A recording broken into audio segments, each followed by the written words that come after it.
श्री स्वामी समर्थ। प्रियंका बोलते या चॅनलमध्ये आपलं मनपूर्वक स्वागत आहे। आज मी तुम्हाला शिवलीला अमृत या ग्रंथाबद्दल थोडीशी माहिती देत आहे। शिवलीला अमृत हा ग्रंथ श्रावण महिन्यामध्ये श्रवण करतात। ह्या शिवलीला अमृत हा अत्यंत पवित्र व आध्यात्मिक ग्रंथ आहे।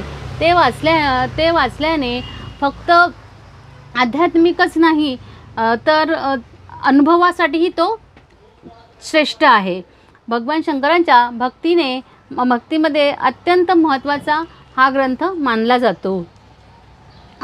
ह्या ग्रंथाच्या शंकराच्या कृपेने अनुभवाचे चमत्कार व भक्तीची यादी, जीवन रूपी वर्णन ह्या सगळं ह्या ग्रंथामध्ये केलेलं आहे।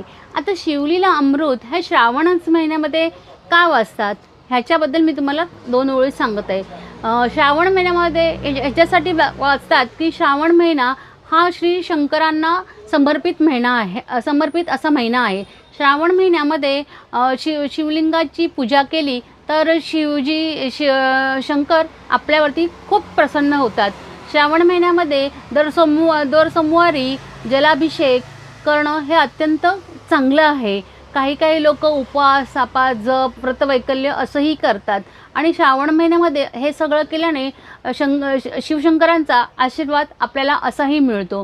तसंच शिवलीला अमृतमध्ये हे व्रतवैकल्य केल्याने आपल्याला कुठले फळ मिळते, कशी प्राप्ती मिळते हे सगळं ह्या शिवलीला अमृतमध्ये दिलं आहे। त्यांचं आत्मचरित्र ही दिलं आहे आणि आपल्याला मेन म्हणजे आपल्याला मोक्षप्राप्ती होते। शिवलीला अमृत हे पुस्तक वाचल्याने आपल्याला मोक्षप्राप्ती होते।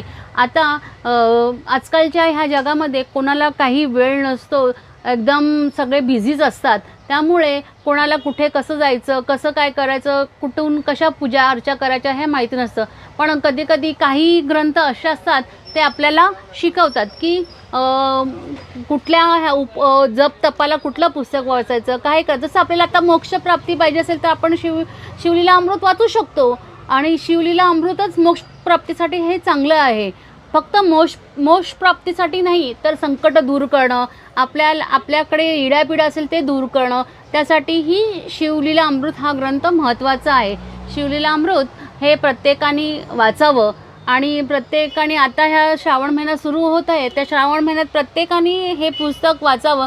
ज्यांना वेळ मिळत नाही त्यांनी वेळात वेळ काढून हे पुस्तक खरंच वाचावं अशी माझी तुम्हाला सर्वांना विनंती आहे। आणि हे पुस्तक आमच्याकडे मिळतं, ते तुम्ही कधीही येऊन माझ्या दुकानामध्ये घेऊन जाऊ शकतात हेच मी तुम्हाला सांगेन।